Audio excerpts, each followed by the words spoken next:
Made it live. Okay. Good day to one and all.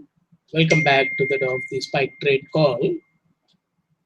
I was giving between 10:15 and 10:45 GMT before that of the BoE interest rate announcement. I was giving the call based on that forecast that GBP is expected to make a big slide, and also that will attract other currencies to make a downward move. So now you can see in the live market quote page that GBP made a fall for about 200 pips.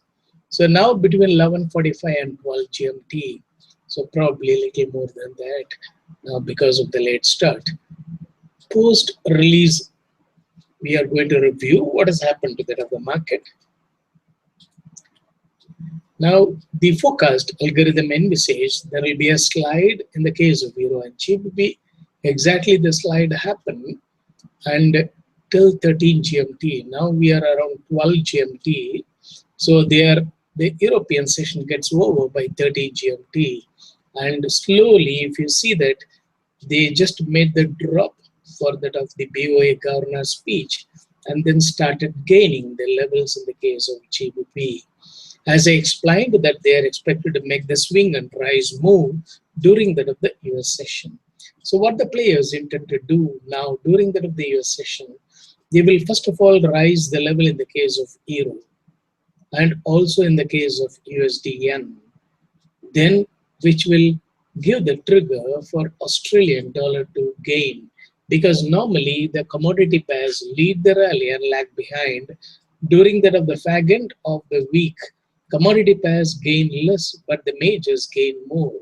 So once Euro gains, based on the sentiment, GBP is also expected to gain back the last ground, and it will come back to the 1.32 area by late US session, 1.3250 or 1.3276, and then tomorrow you will come across GBP is back to that 1.33 area, simply discounting all the interest rate decisions, everything, and they will say it is the story time for non-farm payroll.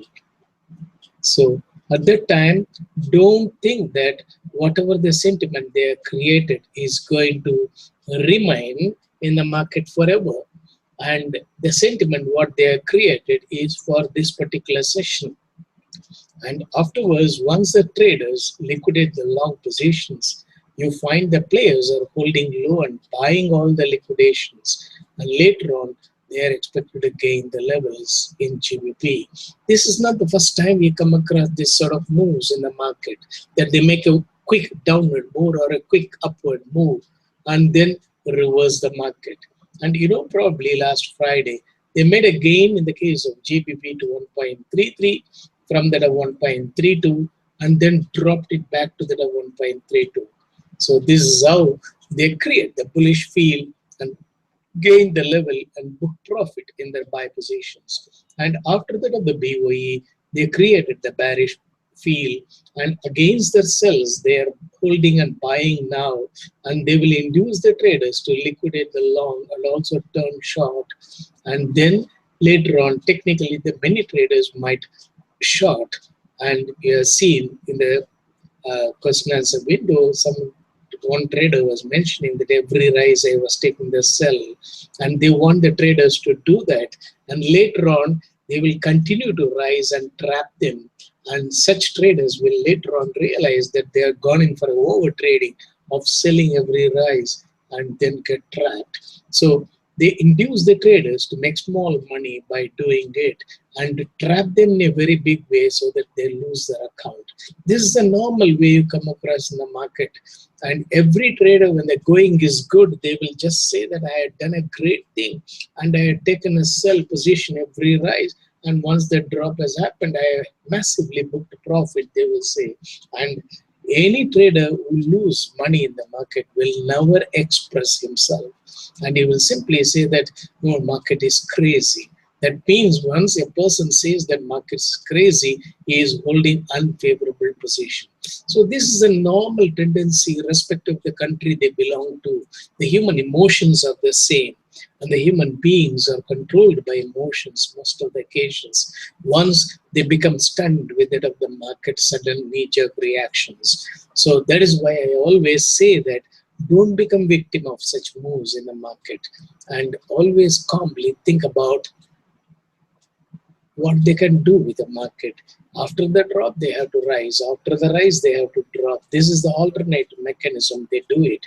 And in the case of GBP, from that 1.32, I just rise to the level just to give an indication that in case if they don't drop, you can make a buy. So that is why I was telling you that wait for the drop, and once they stop settling the new low for more than 30 minutes, then you can try to take a buy and keep the hedge order to still to limit the risk.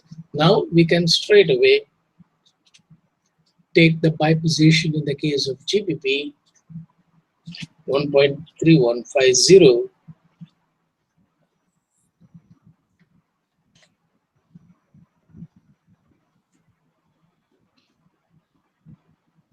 with 1.3100 as the hedge order to limit the risk, and you'll be able to see that they are going to slowly gain the level and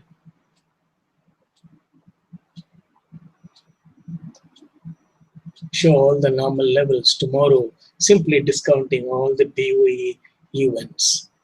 So this is what the market is. So if you got any question, you can ask me. I'll answer to those questions. So ultimately understand the market moves in tandem with that of the expected market moves, what I give it on Mondays. And if you follow it, you'll be able to get the clarity about the market, and you can always fine tune it with the help of the market reading. So understand that I am giving the forecast free during Asian Session Live Market Analysis webinar on Mondays without expecting for you to spend any money.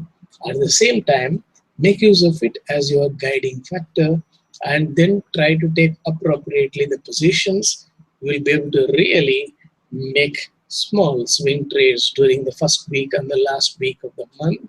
And during that of the second, third, and fourth week, you will be able to do very good position trades, and that also I guide you. So you have to follow the forecast and trade accordingly and limit the risk using the hedge order. The event if it is hedged, I have been explaining during the Tracking the Forex Market Together webinar and also during Asian Session webinar that how exactly you can handle the hedge order in the event if it is filled. Wait for 30 minutes. The hedging is not making profit. Close the hedge and keep another hedge order. If the hedging is making profit, book the profit on the downside and keep another hedge order once the new low is not being breached, and then they will start gaining the level. You can trail the hedge order upward and continue to trail until you are able to keep stop at entry in the buy position and wait for the market to make further rise. Use the trailing stop in a profit making position and maximize the profit.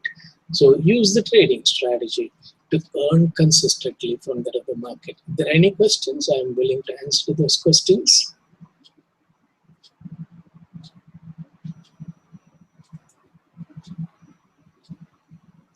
So they gained back some levels from that of the low 1.3112 to 1.3153, and then they are expected to gain more levels towards close of the European session 13 GMT, and then subsequently they are expected to gain more levels during that of the US session. And as I explained, this, they started gaining the level in the case of Euro, and slowly you'll come across that GBP also gains.